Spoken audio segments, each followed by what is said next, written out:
Today on April 21st, 2019, a small group of Tla-o-qui-aht and allies of Tla-o-qui-aht tribal parks traveled up to Tla-o-qui-aht, also known as Heilboom Bay, and we got to hear from people like Joe Martin, who were present in 1984, hear about what happened there and to get a tour of the cabin, a tour of the area.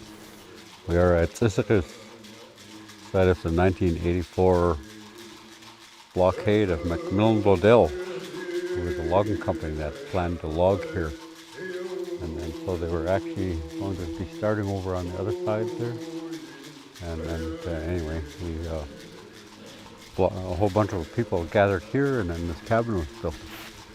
In response to an imminent threat of logging in April 1984, the chief councillor at the time, Moses Martin, declared this area to be a tribal park with the support of our community and our Wahnahjuss to tell the world what our vision is for this place, which is to continue to caretake it in much the same way as our ancestors did. People from the municipality, men, women, children, and all of those people, we all came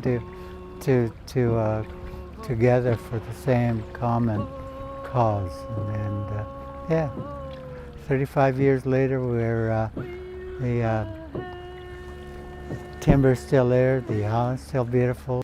When Joe and our Moses and others did what they were doing here, they were not being civil disobedient.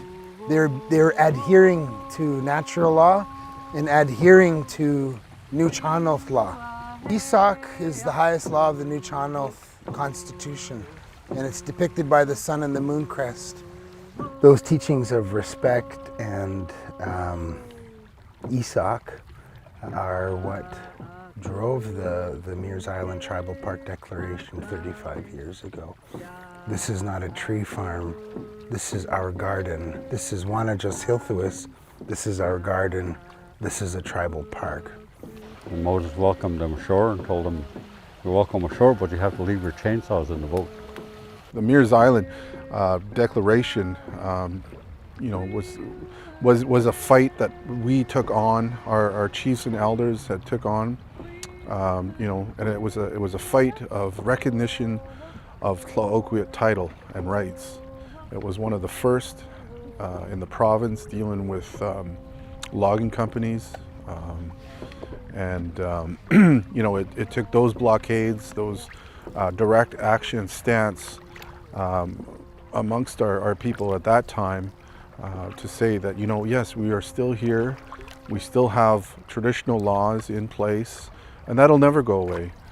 Our laws are something that are sacred, that are part of nature.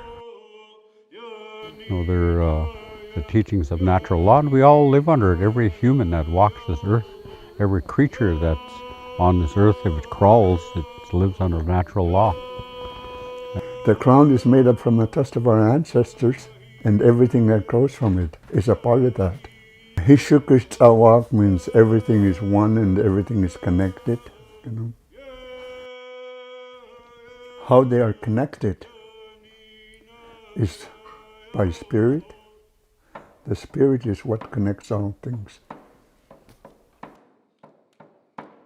In our language, we call it Hitachtlas, and it's like our church. It's a really important, peaceful, beautiful place.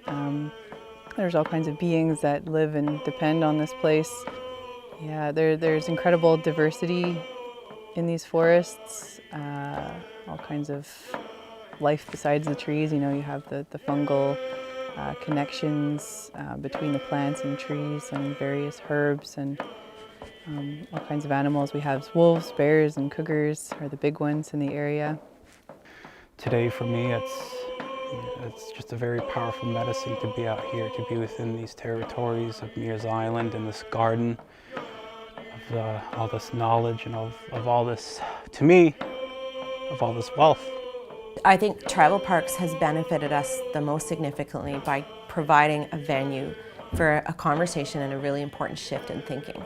That instead of commodifying the environment and thinking about it as extraction that translates into dollars, which is what we use to live our lives, that actually tribal parks provides us the very setting and environment in which to live rich and rewarding lives. Humanity is interconnected with the rest of creation, both physically and spiritually. Remember who you are, believe in yourself, and be courageous to do what's right for the unborn future generations to come. The elders always said to me, like, you know, what do you think about your bring about? If we're going to survive as Kuwas, as real human beings, we need to come up with a new model, one that's based on natural law, on reconnecting with nature. It's important for all of us to work together to, protect our future generations. What are we going to leave behind for them?